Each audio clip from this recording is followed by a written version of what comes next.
welcome back to our YouTube channel. I am Shibufi. Today I am going to start a new topic, Bar Council of India. ठीक है, basically law student advocates जब बनते हैं तो बार council of India में enrol कराना पड़ता है. ठीक है, लॉ स्टूडेंट्स जब होते हैं हम लोग तो हमें ये वाला नाम बहुत बार सुनने को मिलता है, बार council of India, state bar council. तो आज हम इसी के बारे में पढ़ेंगे कि आखिर ये चीज़ होती क्या है, ये कैसी काउंसिल है, इसके फंक्शंस क्या हैं एंड इसकी पावर्स क्या हैं. So let's start. इंट्रोडक्शन की अगर हम बात करें सो एडवोकेट्स एक्ट 1961 प्रोवाइड करता है for the constitution of two types of bar council.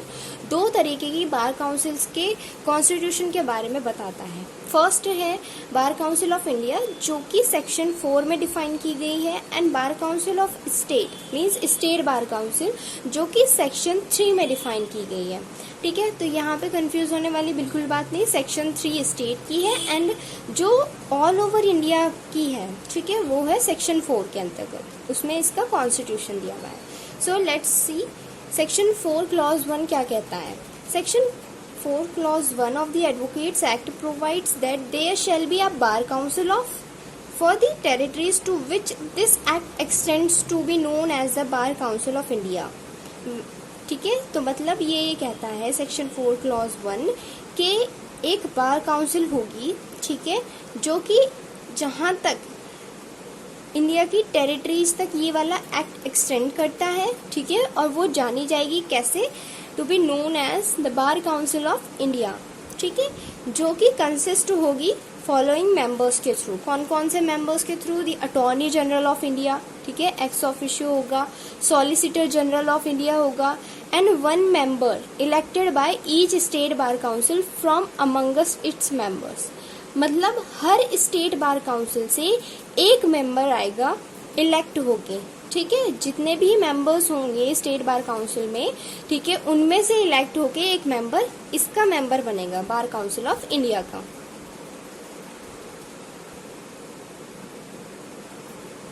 अब हम इसमें देखते हैं case law. Jayesh Hemchand Belsare versus registered Bhavnagar university थी, ठीक है, 1986 गुजरात हाई कोर्ट का ये केस है. इस केस में क्या हुआ था, जो गुजरात हाई कोर्ट है उसने हेल्ड किया that the provisions of section 4 regarding bar council of India are mandatory. कि जो भी प्रोविजंस दिए गए हैं सेक्शन 4 में रिगार्डिंग बीसीआई के रिगार्डिंग, ठीक है, तो वो मैंडेटरी हैं. ठीक है, उनको आप फॉलो करना उनको ज़रूरी है. अब अगर बार काउंसिल ऑफ इंडिया कोई एक अथॉरिटी बना दी, स्टैट्यूटरी बॉडी बना दी कि वो इन चीज़ों को देखेगी, तो उनकी रूल्स को फॉलो करना वो सब मैंडेटरी है. उसके प्रोविजंस जो भी वो बनाते हैं वो सब मैंडेटरी होगा. अब आते हैं functions of bar council of India. Section 7 में बार काउंसिल ऑफ इंडिया के फंक्शंस दिए हुए हैं, तो देखते हैं कैसे फंक्शंस हैं. सबसे पहले ये है कि bar council of India lays down professional conduct standards and proprietary for advocates. मतलब ये एक एडवोकेट्स को कैसे एक्ट करना है, ठीक है, वो सारे प्रोफेशनल कंडक्ट स्टैंडर्ड्स को ले डाउन करता है. कौन? Bar council of India. और ये promoting and supporting law reforms is a major function of the bar council of India. जो लॉ रिफॉर्म्स हैं, ठीक है, उनको क्या करना, प्रमोट करना, उनको सपोर्ट करना, ये बार काउंसिल ऑफ इंडिया का एक मेजर फंक्शन है. It also lays down procedures that are to be followed mandatorily by the various disciplinary committees. मतलब ये ले डाउन करता है प्रोसीजर को जो कि फॉलोड किया जाना चाहिए, मैंडेटरी है बिल्कुल. ठीक है, किसके द्वारा? वेरियस डिसिप्लिनरी कमिटीज के द्वारा. मतलब जो जैसे बार काउंसिल ऑफ इंडिया है इसकी डिसिप्लिनरी कमिटीज होती हैं, स्टेट बार काउंसिल है उसकी डिसिप्लिनरी कमेटी होगी, तो इनके द्वारा जो भी प्रोविजन फॉलो किए जाएंगे, जो भी प्रोविजन बनाए गए हैं, वो सारा प्रोसीजर जो है ले डाउन करा गया किसके थ्रू? बार काउंसिल ऑफ इंडिया के थ्रू.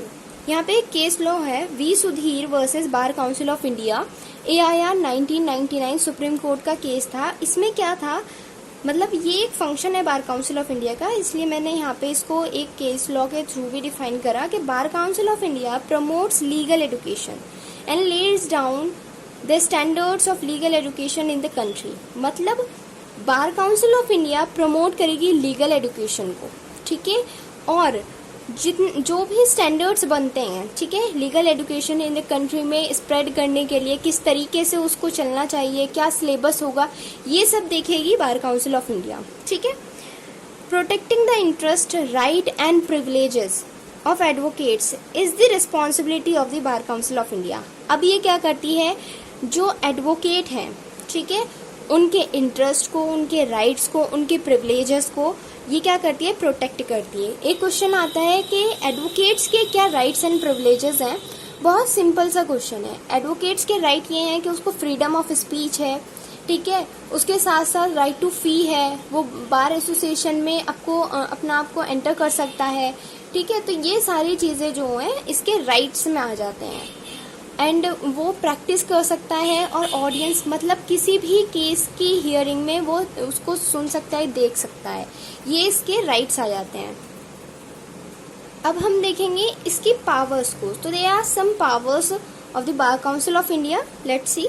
सेक्शन 9 से स्टार्ट करते हैं। सेक्शन 9 बेसिकली बात करता है अपॉइंटमेंट की, ठीक है, appointment of committee and staff members. जैसे कि कमेटी बनती है, डिसिप्लिनरी कमेटी है, तो उसका अपॉइंटमेंट कैसे होगा, कॉन्स्टिट्यूशन कैसे होगा, एंड उसके स्टाफ मेंबर्स को कैसे अपॉइंट किया जाएगा, ये सेक्शन 9 बताता है, ठीक है। मेंटेनेंस ऑफ अकाउंट, और अकाउंट्स जो होते हैं कितना खर्चा हो रहा है, मतलब हर चीज़ में तो खर्चा होता है, ठीक है। तो उन सब का मेंटेनेंस किस तरीके से रखना है वो सेक्शन 12 में है, वो हम देखेंगे। रूल मेकिंग पावर है इसके पास, सेक्शन 15 के अंतर्गत है ये, ठीक है। अदर पावर्स एंड फंक्शंस भी हैं इसके। And admissions as advocate, as an advocate admission करा जाता है, ठीक है। एडवोकेट जो भी जाते हैं लॉ की डिग्री लेकर, अगर उनको एडवोकेसी करनी है तो एज एन एडवोकेट उनका एडमिशन होता है सेक्शन 20 में।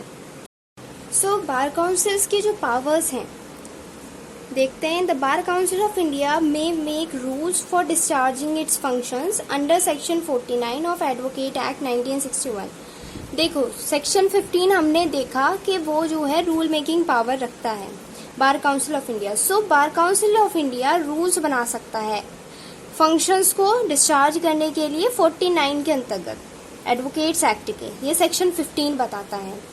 And lays down standards of professional conduct and etiquette for advocates. वो बार काउंसिल ऑफ इंडिया के पास क्या पावर है, वो प्रोफेशनल कंडक्ट के स्टैंडर्ड्स को ले डाउन कर सकता है एडवोकेट्स के लिए, ठीक।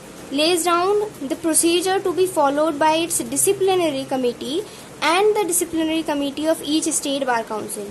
और वो ले डाउन करता है क्या, प्रोसीजर को जो फॉलो किया जाता है किसके द्वारा, disciplinary committee of bar council of India and state bar council के डिसिप्लिनरी कमिटीज के द्वारा। अब कुछ यहाँ पे हम इसके केस लॉज को देख लेते हैं जो कि इम्पॉर्टेंट है। फर्स्ट केस लॉ ये है BL संधारिया वर्सेस हरकचंद जैन का केस था 1990 का सुप्रीम कोर्ट का। इसमें क्या हुआ था, सेक्शन 35, 36, 37 जो है मिसकंडक्ट से रिलेटेड है। तो सेक्शन 36 में ये है कि जो मिसकंडक्ट है, ठीक है, उसमें डिसिप्लिनरी कम्युनिटी के पास ये डिसिप्लिनरी पावर होती है कि वो या तो अगर कोई क्या करे, मिसकंडक्ट करता है एडवोकेट, ठीक है, तो उसको डिसमिस कर दो या वारंट कर दो, उसके खिलाफ वारंट जारी कर दो, या फिर उसको सस्पेंड कर दिया जाए। तो ये डिसिप्लिनरी पावर्स होती है। अब मिसकंडक्ट आप यहाँ पे वर्ड देख रहे हैं, मिसकंडक्ट की मैं वीडियो बना चुकी है, मतलब कि अपनी ड्यूटी का डेरिलिक्शन कर रहे हैं, पूरी तरीके से हम उसको फुलफिल नहीं कर पा रहे हैं, तो वहाँ पे वो मिसकंडक्ट ऑफ ड्यूटी कहलाता है। तो ये प्रोफेशनल मिसकंडक्ट में आता है, ठीक है। दूसरा केस है VC रंगादुराई वर्सेस D गोपालन का, AIR 1979 सुप्रीम कोर्ट का। इसमें क्या हुआ था कि जो पावर है टू हियर अपील सेक्शन 37 के अंतर्गत बताई कि किसके पास, जो बार काउंसिल ऑफ इंडिया है उसके पास पावर टू हियर अपील है मिसकंडक्ट में ही, ठीक है, सेक्शन 37 के। नेक्स्ट केस है supreme court bar association versus union of India, AIR 1998 का सुप्रीम कोर्ट का। इसमें क्या था, power of supreme court to punish contempt of court wide but limited. वो वाइड है लेकिन लिमिटेड है। कैसे, it can not be extend, उसको एक्सटेंड नहीं किया जा सकता। मतलब कि जो सुप्रीम कोर्ट के पास पावर है to punish contempt of court की, वो वाइड तो है लेकिन लिमिटेड है, ठीक है। So this is are bar council of India का जो टॉपिक था वो कंप्लीट हो चुका है। सो गाइज, अगर आपको हमारी वीडियो अच्छी लगी है तो प्लीज़ लाइक कीजिए, कमेंट कीजिए, शेयर कीजिए और हमारे चैनल को सब्सक्राइब कीजिए। अगर कोई भी आपको क्वेरी है तो आप हमारे इंस्टाग्राम पेज @studyghar को फॉलो कीजिए और वहाँ पे DM कीजिए, हम आपको ज़रूर हेल्प करेंगे। Thank you.